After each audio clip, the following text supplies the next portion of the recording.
Ok,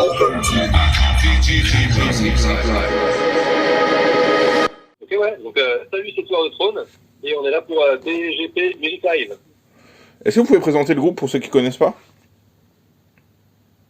Alors sur The Throne, on est quatre, donc Jérémy guitariste, Fabrice guitariste aussi, Ju à la batterie, et puis moi Gauthier au chant et à la basse. On fait ce qu'on pourrait appeler du death metal atmosphérique. Et là, vous sortez votre premier album, Vow to Decline, le 8 octobre. Et vous avez mis un peu de temps à arriver jusqu'au premier album. Ouais. Alors, effectivement, on sort le premier album en 2021, alors qu'on a été créé en 2012. Effectivement, on a commencé par une petite démo en 2012 qui était peut-être un peu plus axée, on va dire, sur un style death mellow. Et au fur et à mesure, on a évolué. On a sorti un EP en 2017.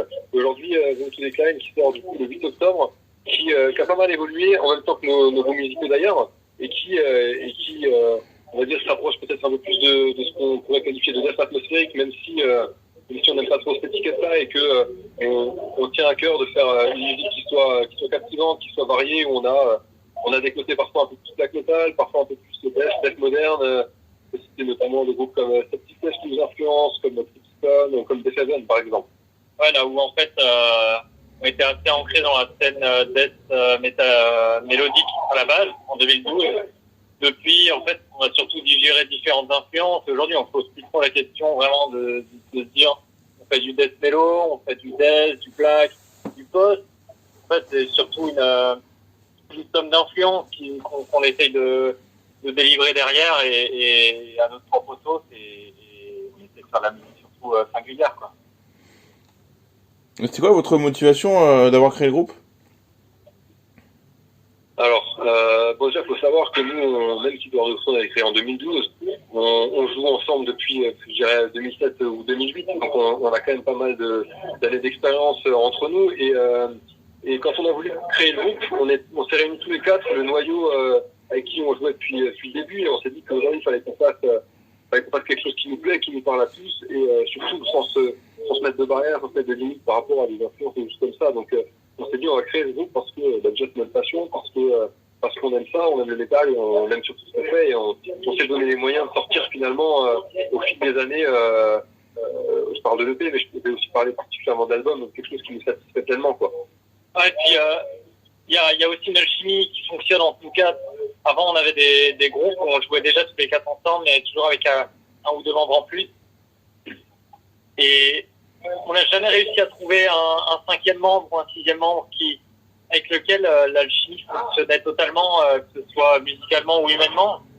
Et on a fini par décider de monter un groupe juste tous les quatre. Et aujourd'hui, c'est vrai que le line-up risque pas. Enfin, le line-up est stable depuis le début et vraiment, si l'un des quatre devait quitter le groupe, ça nous poserait problème parce que aujourd'hui, les Tour de Trône, c'est tous les quatre et on est tous les quatre vraiment importants et impliqués dans même le processus créatif, quoi, de la direction artistique du groupe. Il y a une vraie complémentarité justement qui fait qu'on arrive à avoir un super équilibre entre nous et qui fait qu'aujourd'hui, même depuis 2012, on tourne et on fonctionne hyper bien ensemble, quoi. D'accord, il y a une bonne alchimie. C'est ça exactement, ouais. Vous pouvez me parler du processus de création de l'album? Alors, pour l'album, par exemple, les plus anciens titres, je dirais, de l'album ont été composés déjà fin 2017. Donc en fait, la partie composition c'est déjà étalé sur plusieurs années jusqu'à fin de composition début 2020. Donc on a des morceaux qui ont eu le temps de mûrir, qui ont eu le temps d'être peaufinés, travaillés entre nous. Après, le processus à proprement parler de composition de l'album, c'est soit Gauthier, soit moi-même qui posons, on va dire, 80% d'une compo. Et dans ces 80%, on a les lignes directrices principales, c'est-à-dire l'ambiance, les émotions qu'on veut dégager, presque le style propre à chaque morceau.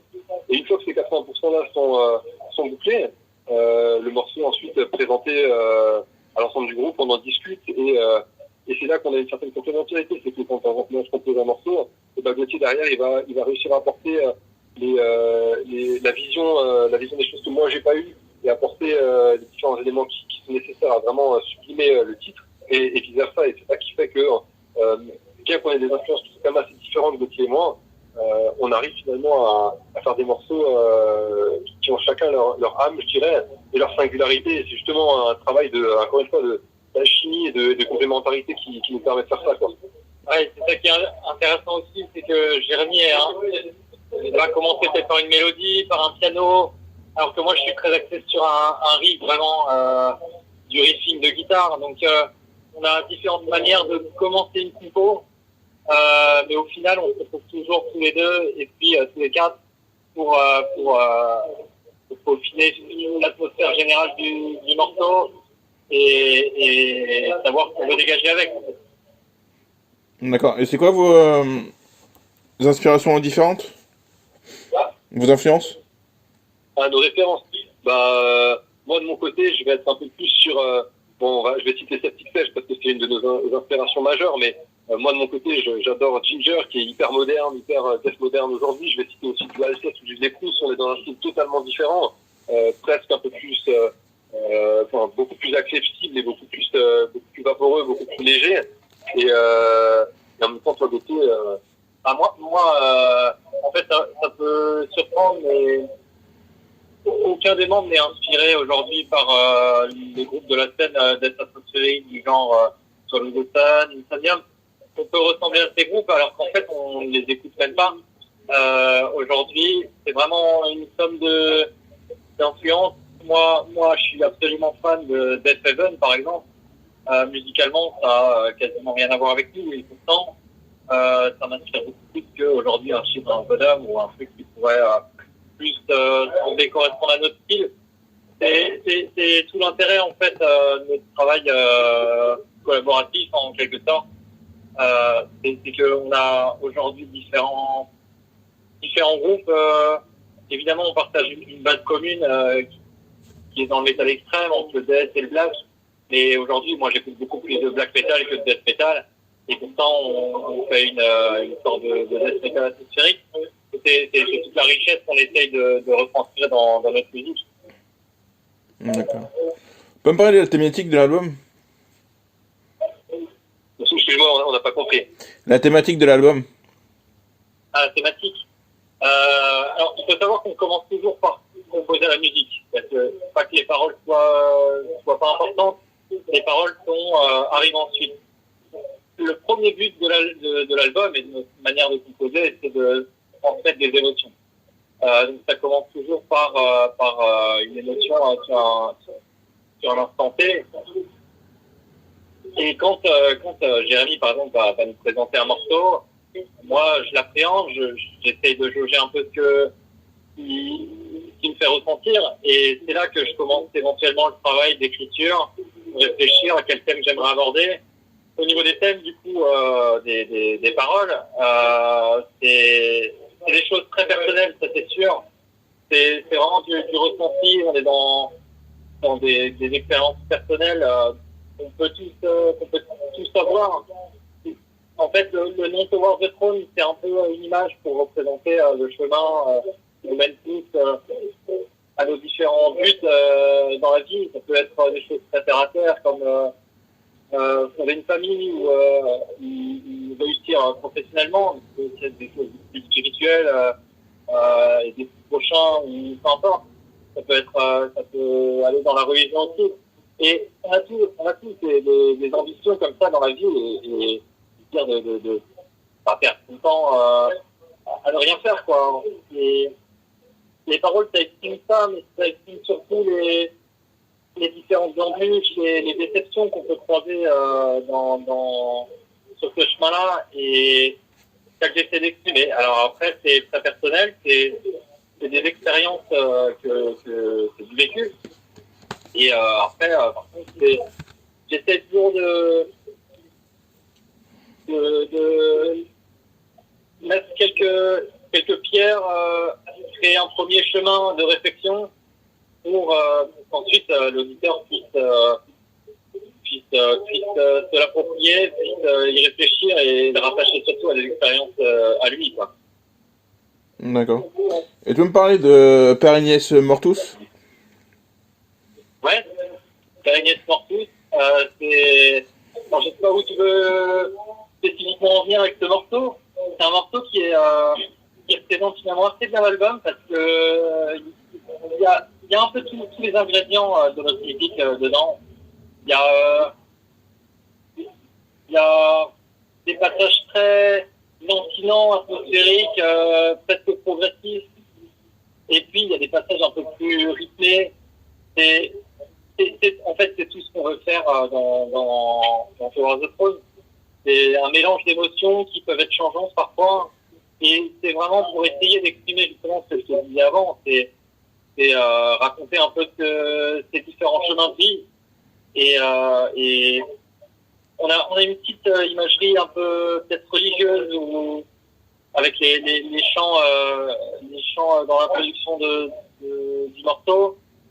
Et l'imagerie religieuse je la trouve assez captivante parce que c'est impressionnant de voir ce que les hommes ont pu faire au nom de la religion, que ce soit en termes de peinture, en termes de musique, même en termes d'architecture. C'est incroyable ce que l'homme a pu faire à ce niveau-là. Et on n'est pas du tout engagé d'un point de vue ni religieux, ni politique ou autre.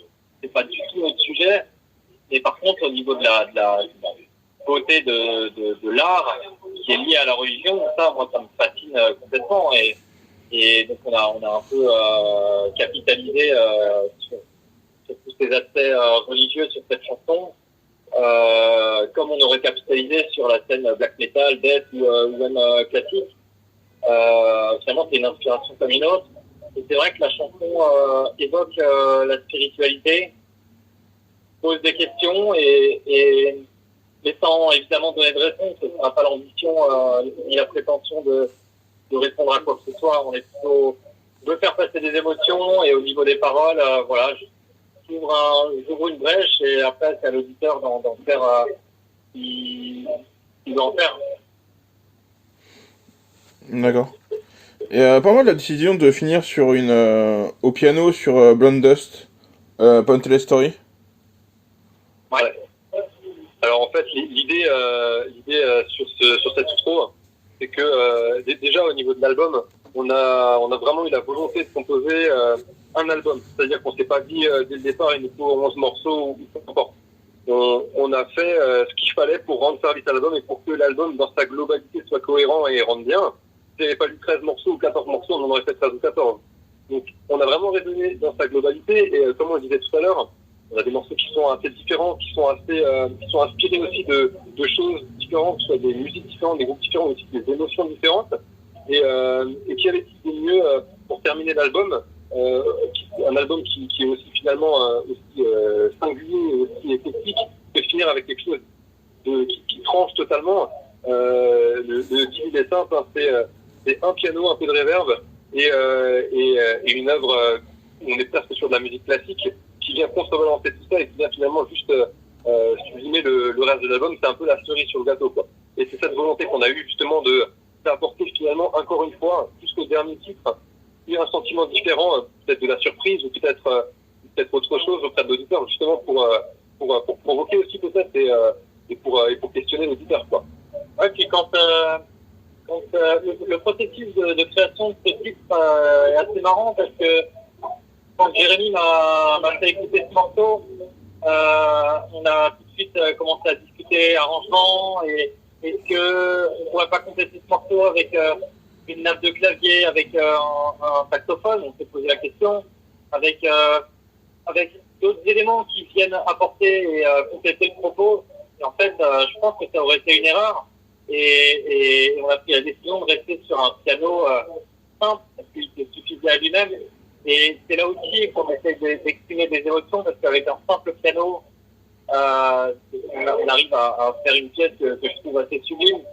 Et voilà, on a cherché pas la simplicité dans le sens de simplifier la vie, mais rester sur quelque chose d'épuré. Et un simple piano peut aussi procurer des émotions, et on a essayé d'exprimer à travers ce morceau aussi. Ouais, ça m'a surpris parce que je m'attendais surtout à une intro au piano, mais pas tout le morceau, tu vois. C'était l'idée, c'était de se dire, ok, on a un album qui est presque complet, qui fonctionne bien, et on peut pas se permettre de terminer un album comme ça sans y mettre une touche finale et sans y mettre une outro presque, pas forcément une chanson, mais une outro peut-être juste orchestrale. On est, comme l'a dit aussi, on est passé par plein de stades au niveau de la réflexion, et Et c'est vrai que, encore une fois, on a voulu faire ce qui nous a plu sur le moment et peut-être aussi sortir des codes habituels et voilà quoi. On a aucun problème à se dire de sortir des codes. On cherche pas à s'aligner sur une scène spécifique ou quoi. Donc moi, ça me fait plaisir que tu me dises que tu as été surpris parce que finalement, c'est aussi le but. T'as ressenti quelque chose en écoutant ça, ou alors tu t'attendais à quelque chose et tu l'as pas eu. Mais finalement, c'est ça tout l'intérêt pour moi de la musique, c'est d'évoquer quelque chose d'un peu plus profond que juste écouter une chanson qui est bien foutue et bien produite, quoi. Et l'album, dans l'ensemble, il est hyper mélancolique. Ouais, bah oui, ouais, c'est clair, c'est un peu notre ligne directrice artistique. Après, la musique, c'est un bon exutoire aussi, que ce soit au niveau de la composition musicale ou d'écriture des paroles. C'est une manière aussi de réussir à exprimer des choses que tu n'exprimerais pas forcément en face à face. Ou la musique, c'est un moyen, c'est génial pour tout libérer, quoi. Et de cette manière, j'écrirais pas un livre de ce que je raconte dans ma musique, tu vois. La musique est faite pour ça. Enfin, en tout cas, c'est ma vision de la musique, c'est d'exprimer des choses et ça peut sembler un peu bateau de dire ça, mais finalement, c'est souvent dans le malheur ou dans la tristesse ou dans la mélancolie que tu trouves le plus d'inspiration. En tout cas, c'est mon cas. Et parce que franchement, j'ai pas grand chose à dire du bonheur. Et voilà, c'est comme ça. Et finalement, ça permet aussi d'avoir à côté de ça, on n'est pas suicidaire, quoi. Ça permet aussi de trouver un certain équilibre. À côté, tout va bien et la musique, c'est cet exutoire-là, quoi. Ok. Et comment s'est passé l'enregistrement? Alors la partie enregistrement, donc recording à proprement parler, ça a été fait en home studio. On a fait ça nous-mêmes avec nos connaissances, avec nos compétences. Et à ça, c'est ajouté la présence je vais citer Cédric Busseillot, ancien guitariste de Keys and Promises, qui nous a prêté du matériel professionnel. Il avait déjà fait cet exercice-là. Je vais citer aussi Gwen Kerjean qui a fait le mixage de notre album, qui, au-delà de son travail au niveau du mix, nous a accompagnés sur toute la partie enregistrement. On a fait plein de calls visio et des choses comme ça où il est allé jusqu'à certains détails de placement de micro ou des choses comme ça pour vraiment nous permettre, même si c'était fait en home studio, de pouvoir faire un travail de recording le plus professionnel possible et donc derrière de pouvoir vider un album le plus professionnel possible, aussi bien au niveau du mixage que du mastering, quoi. Ouais, et puis il y a une question de budget aussi parce que sortir un album, ça coûte cher. Et nous, on reste un petit groupe aujourd'hui. On n'a que nos moyens personnels. On n'a pas de soutien financier, on n'a pas de subvention.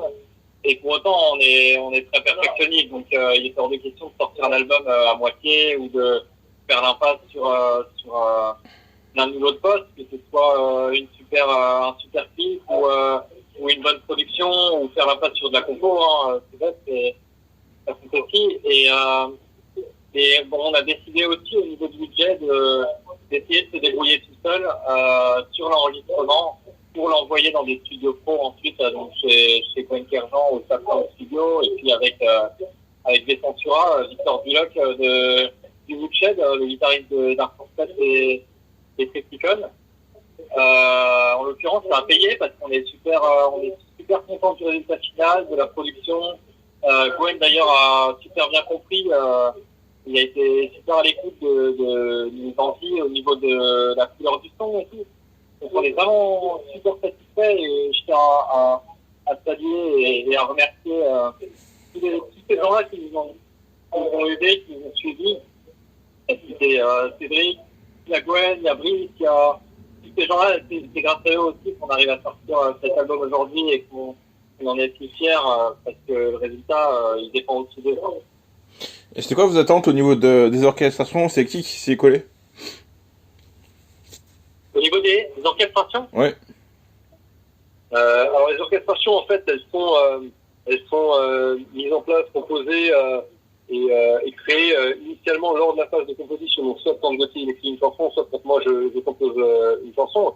Et les orchestrations sont là pour servir, comme le disait Gauthier tout à l'heure, les émotions qu'on veut transmettre, mais aussi les émotions qu'on ressent au moment où on écrit.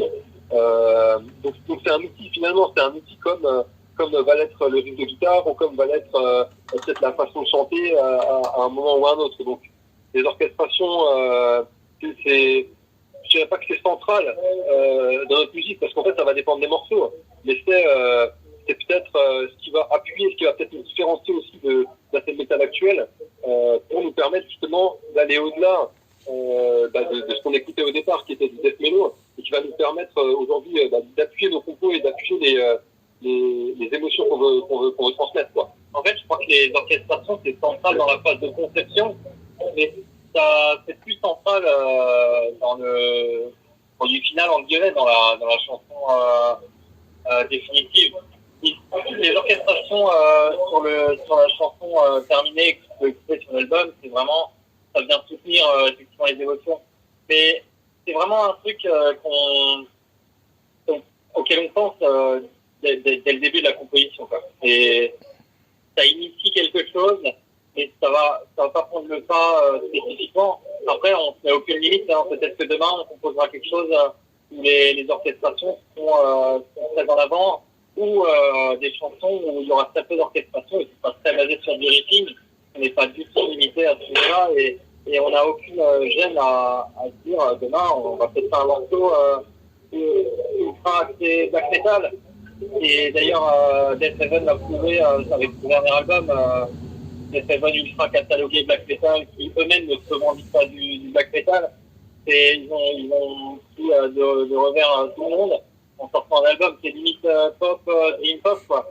Et c'est ça finalement. Alors évidemment, moi-même j'ai été presque déçu de cet album. Je suis tellement fan de l'aspect émotionnel du côté black de Death Heaven, que forcément quand j'ai écouté ça, je me suis dit il n'y a qu'à moitié du travail qui est fait, quoi. Mais en même temps ils font ce qu'ils veulent, et c'est ça qui est chouette dans leur musique, c'est qu'ils sont totalement libres, ils répondent à aucune exigence d'une certaine scène, et c'est ça on défend un peu, quoi. Ouais, je trouve que c'est un vecteur d'émotion, l'orchestration. Et c'était quoi vos attentes au niveau du mix et du mastering? Alors, au niveau du mixage, on voulait surtout pas sonner hyper moderne, aseptisé, presque dénaturé, comme en fait il y a beaucoup de groupes qui le font aujourd'hui. Ils veulent la plus grosse prod possible, et après t'as tout qui sonne pareil. Et nous on voulait absolument éviter ça.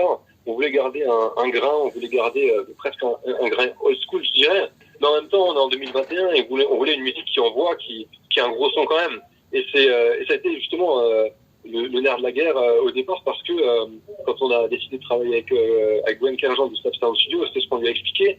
On a pris des exemples comme je dirais Shining ou Rotting Christ, qui eux ont un son qui nous parle totalement, et il a justement réussi à trouver cette couleur de son et ce grain nécessaire, mais en même temps avoir une prod qui soit qualifiée et qui soit on va dire moderne, quoi, finalement, sans pour autant perdre et sans pour autant dénaturer nos morceaux, parce qu'on voulait surtout pas, et ça c'est, je pense qu'il y a de pire aujourd'hui, c'est on voulait surtout pas sonner comme tous les autres groupes qui aujourd'hui font une production qui est parfois trop poussée, quoi.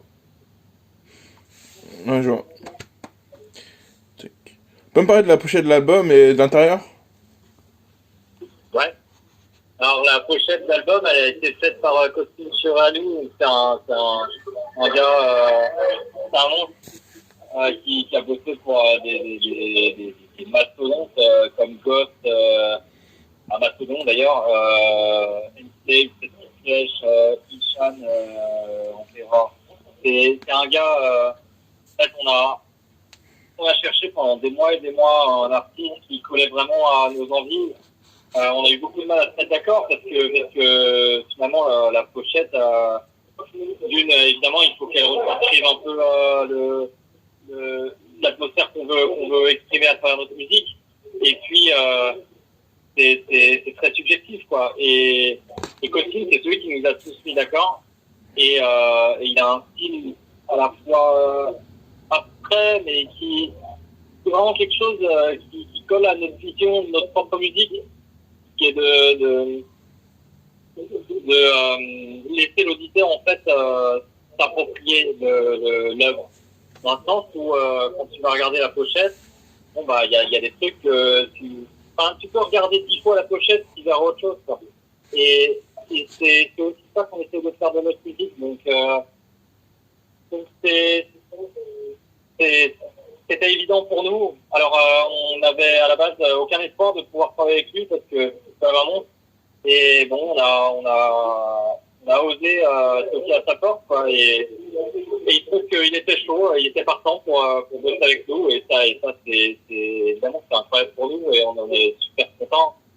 Et aujourd'hui, c'est à l'auditeur d'interpréter cette pochette comme il le souhaite. Moi, je suis particulièrement fan d'une des illustrations à l'intérieur du Digipack, qui est encore plus abstraite, et qui finalement te ramène à des expériences personnelles ou à des réflexions personnelles, et c'est ça qu'on cherche, donc c'est génial comme expérience pour nous. Là, pour la petite anecdote, ce qui est marrant, et ça permet d'appuyer ce que dit Gauthier là, c'est que le premier draft qui nous a envoyé Costine aux prémices de notre collaboration, on a chacun regardé de notre côté dans le groupe, et un jour on s'est réunis, on en a discuté, et chacun de nous quatre avait une vision totalement différente du même dessin. Et c'est aussi ça qui fait le déclic, qui nous a permis de comprendre que ouais, c'est exactement ce qu'on veut, parce que si nous quatre, on a réussi à faire une interprétation différente à notre sauce, avec notre façon de voir les choses, bah c'est ça qu'on veut transmettre aussi à nos auditeurs et à ceux qui vont acheter notre album et qui vont nous suivre, quoi. Donc c'est vraiment, ça correspond en tout point à ce qu'on cherchait en fait pendant quelques mois finalement. Vous vouliez laisser interprétation libre à l'auditeur au niveau du graphisme? En fait, les designs vont, on va dire, en quelque sorte guider l'auditeur qui va découvrir notre pochette d'album avec les couleurs qui ont été choisies, avec la pochette d'album qui répond bien aussi au titre d'album qui s'appelle Vow to Decline. Donc il y a quand même une ligne directrice, mais derrière, finalement c'est l'auditeur qui va en fait en faire son interprétation, puisque la pochette est suffisamment abstraite pour permettre ça, quoi. Oui, puis même le titre de l'album, Vow to Decline, t'en fais ton interprétation comme tu veux. Et tu peux le prendre au pied de la lettre, comme tu peux le prendre un peu plus spirituellement ou autre. Et finalement, là où le nom du groupe, Tower of the Throne, semble à l'opposé du titre de l'album Vow to Decline, puisque Tower of the Throne, ça ressemble à une pente ascendante, alors que Vow to Decline, ça ressemble plutôt à une pente descendante. Tout dépend de son interprétation, et ça s'oppose pas forcément dans le sens où Vow to Decline, si tu penses à la mort inévitable, et ben la mort c'est aussi une manière de se libérer de la vie, et ça peut être aussi une nouvelle un objectif de la prochaine. Ouais, donc c'est vraiment, en fait, c'est ça qu'on aime dans la musique qu'on fait et finalement dans l'album qu'on propose aujourd'hui, c'est de laisser l'auditeur et la personne qui a l'album en main d'en faire sa propre interprétation. Et là où on se fait le plus ravi, c'est que quelqu'un rapporte cet album, une chanson, un visuel, à une expérience personnelle et que ça lui parle et que ça lui procure des émotions. En fait, le but ultime, c'est ça, hein, c'est procurer des émotions au-delà de dire on fait du blague, du death ou autre chose. D'accord. Et vous avez la release party qui est le 17 octobre à Colmar? Ouais. Alors la release party, ça se passera à Colmar le 17 octobre avec les groupes Deficiency et Soir Magasin. C'est deux excellents groupes du Grand Est. C'est l'unique occasion aujourd'hui de nous voir en concert et puis de fêter la sortie de cet album comme il se doit, parce que ça fait des années qu'on travaille dessus, et pour nous ça va vraiment être le point d'orgue finalement de cet album, parce qu'on a hâte déjà évidemment de retourner sur scène, parce que la scène c'est un peu l'apothéose de la musique. Et puis on va être entouré de gens qui partagent nos valeurs, qui et puis qui sont en galère comme nous à cause du Covid. Et puis surtout, on va retrouver tous les gens qui nous suivent depuis le début et tout ça. Et voilà, aujourd'hui, c'est la seule date qu'on a réussi à programmer parce qu'avec le Covid, il y a un point noir, c'est ça, c'est le booking. C'est extrêmement compliqué aujourd'hui de programmer des dates parce que il y a plein d'organisateurs de concerts qui ont lâché l'affaire, qui ont jeté l'éponge, qui programment même plus, d'autres qui sont encore très réticents à programmer des concerts par rapport au Covid et à l'incertitude qu'on a dans les prochains mois, même si ça semble s'améliorer. Et puis celles et ceux qui aujourd'hui programment encore des concerts, malheureusement le planning est plein, et parce qu'ils ont plein de tournées qui vont se reporter 2, 3, 4 fois, et c'est très difficile pour un groupe comme nous de notre envergure. On reste pas un groupe local et un groupe qui aujourd'hui c'est difficile de réussir à intéresser des organisateurs de concerts. Donc nous, c'est notre envie de trouver des dates, réussir à défendre cet album, parce qu'on a tout donné dans cet album. Forcément, on cherche des dates. On aimerait faire des tournées à travers la France, à travers l'Europe. On y travaille. C'est vraiment pas facile, mais on continue à y travailler en gardant l'espoir que ça se passe. Non, parce que là, c'est un peu bouché avec tout le bordel qu'il y a eu l'année dernière. Ouais, bah oui, en fait, je suis bénévole aussi à côté dans une association qui organise des concerts à Colmar. Et on le voit bien, hein, on est nous-mêmes obligés de reporter plein de dates qu'on avait programmées parce qu'une tournée qui passe à travers toute l'Europe, en fonction des restrictions dans les différents pays, etc. On a beau, nous, en France, être plutôt pas mal en ce moment. Dans les autres pays, c'est pas forcément le cas, et du coup, toute la tournée est reportée. C'est une vraie galère pour les organisateurs aujourd'hui. Et ouais, c'est assez dramatique déjà pour les organisateurs. C'est dramatique pour les groupes qui sont programmés, et c'est dramatique pour les groupes qui cherchent à être programmés. Donc c'est vraiment une situation très délicate aujourd'hui. Et nous, Tour of the Throne, on espère réussir à décrocher des dates, mais le secteur est actuellement bouché et c'est difficile de se défendre. On a beau sortir un super album, on a tout donné dedans. Le jeu du secteur fait que c'est pas gagné, et voilà, peut-être qu'on peut. Voilà. Ok, ouais, je vous souhaite une tournée. Je vous laisse le mot de la fin pour les auditeurs. Eh ben déjà, merci à toi, hein, évidemment, pour cette interview. Ça nous fait super plaisir. Et puis, rendez-vous le 17 octobre. C'est vraiment l'apothéose pour nous de tout le travail qu'on a fourni depuis 3 ans, au moins. Voilà, c'est un concert gratuit au Villaine de Colmar. Et c'est le moment idéal pour vraiment découvrir l'album. On va jouer quasi en intégralité l'album. Je ne vais pas en révéler sur le concert. On a des surprises aussi, des choses à montrer qu'on fera en exclusivité ce soir-là. Et puis voilà, on a un clip qui est sorti The Ashes of Pain.